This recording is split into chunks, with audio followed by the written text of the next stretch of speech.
Welcome to the Matrix-Q podcast for the Golden Triangle of Entrepreneurship, the GTE2. Right, so let's go from large vision to small pilot. How do we plan on starting this whole project? Well, we have started it already in a way. I mean, we are working on this project already for probably, I would say, 6 months. I started with the idea of it and the intention of it, and I've been probably you and me in our own lives. We have been exploring on the experience of community and sharing space, and we can tell a bit more about that later. But we know that it's important to be very grounded and very pragmatic and have a structure and also space for freedom and improvisation in the community. Because as you said before, it can be a pressure cooker. And this needs of a very structured and well strategized plan. So first of all, we have chosen a location that has that offer to us the best of quality of experience that we can get. And I mean for that, natural surrounding. We have a lake, we have a forest, a natural reserve, we have a river. It's a small town with all history and archaeological sites, and it's a very beautiful space here in the Netherlands where we can really explore in all the dimensions of the experience of enhancing quality of life and working with creativity and inspiration. We can in the forest engage into forest bathing and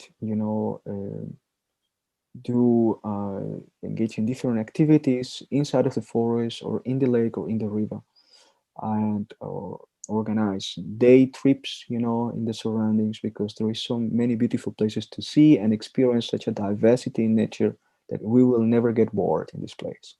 That I can ensure. So the second thing is that there is a house that we're gonna take together to live together and work from the house together and earn together a living. And this is very important point, that the commitment is as well as for the fun and the community experience, for sharing the household and creating revenues together as well. So that means that depends on our own engagement into our products and services and how we bring in customers and how we create impact helping organizations, that we are going to sustain the house and sustain ourselves living in the house. And this is an important part of the work. Yeah, so to get that started, we are really looking for people that are already in a place where they can sustain themselves, so that we can continue with that stability to build towards a collaborative, self-sustaining shared house, right? Yes, totally. And then in the end, yeah, we are really working towards a full-time. I feel like saying the word community all the time, but you told me off for that, so I'm trying not to use that word.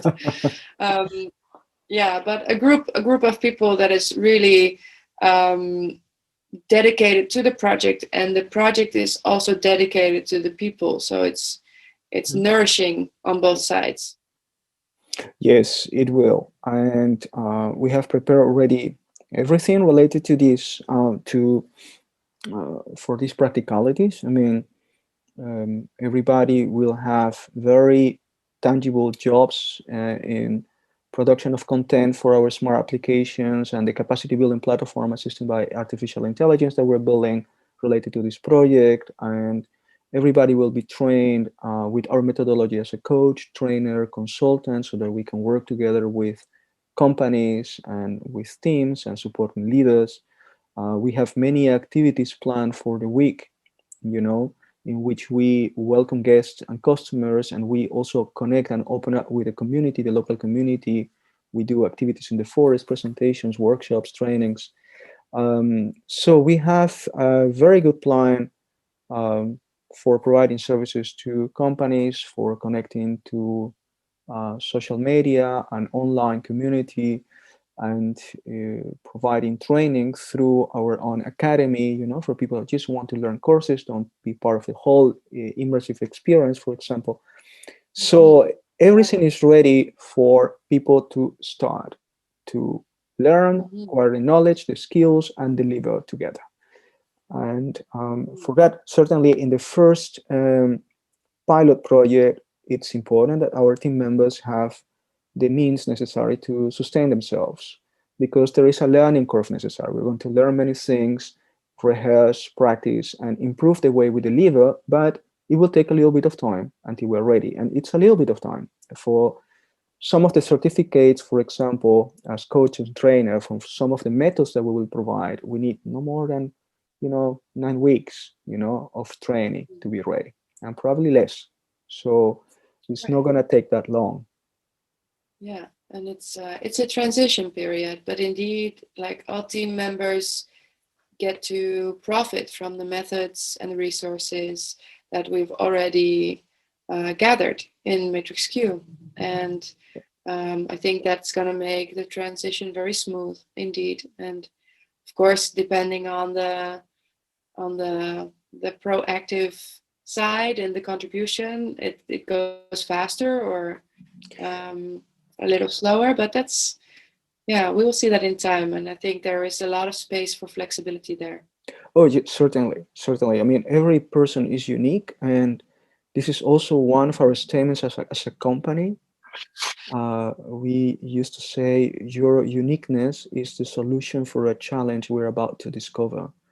And I this love that is, statement so much. yeah, it's absolutely true.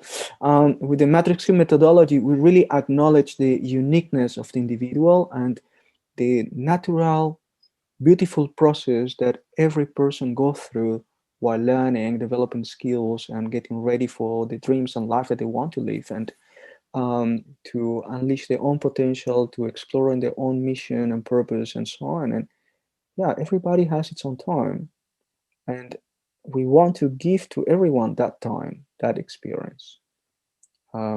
So gladly, we have this powerful methodology that helps us treat every person as unique, and at the same time have a collective process of creation that can deliver an impact, for the world. And I think this is one of the most beautiful things of the methodology of Matrix Q, that in the age of scaling up, of mass production, and global digitalization, where everybody seems to look like the same, we can provide something different that is unique, to give attention, space to listen to the individual in their own natural process, and create together from that perspective. And I think that's something that everybody really needs to experience, to know how it works. Absolutely. Yeah, absolutely.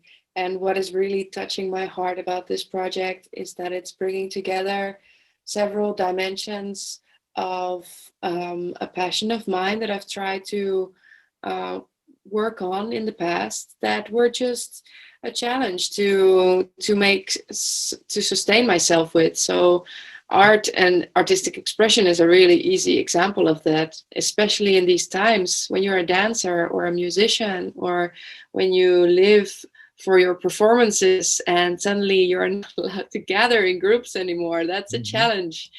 And yeah, there are so many more examples that I can give of art facing the challenge of making money to sustain itself. And most of the time, because a lot of people that I meet, they are almost like they're not about the money, and I understand that so well, and yet still, the money is a part of it, and it doesn't have to be the only part, but it's a very helpful and beneficial part for growth and for expansion and for making an impact.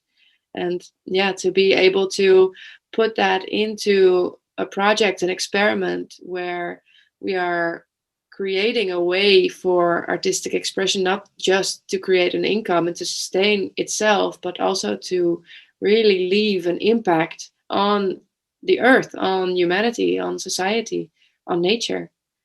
Yeah, I'm really excited about that. Thanks for sharing this part, because it's really important to understand this. Wealth in ancient times was just basically the ability, the capacity to provide for your family, to nurture yourself, to um, create shelter, to have medicines and food, and to grow with your family, to protect your space, your community.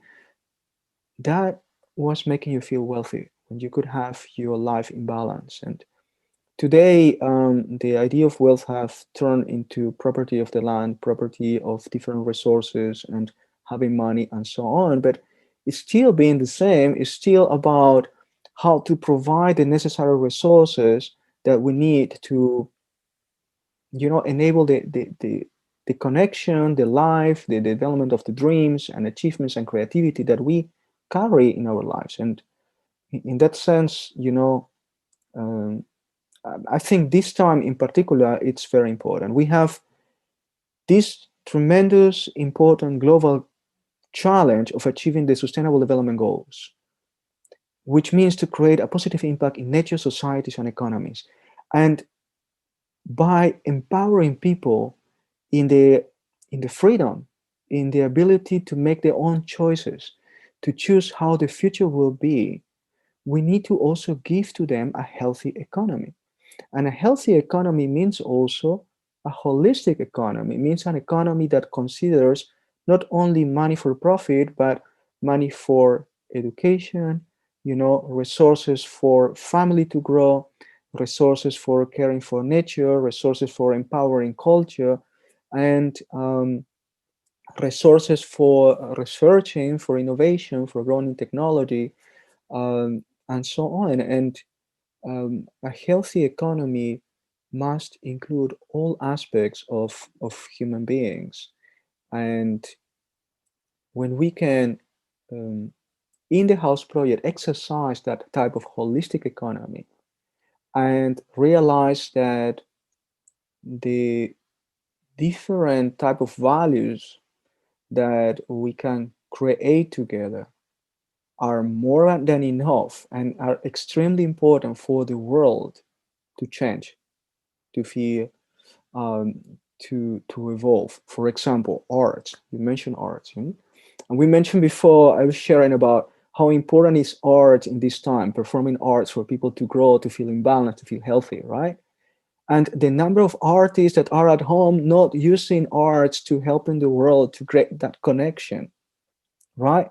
There is a bridge there that we need to cross, learning that these feelings that we can get through arts that making us feel so happy and fulfilled can also create a positive impact in the world, educating people about doing arts, but also educating people about connecting with themselves and helping us tell a story, the story of the challenges that we have in the world, the Sustainable Development Goals, and how to solve them. And performing arts, or arts in general, is all about telling stories. And there are so many important stories to tell today in the world.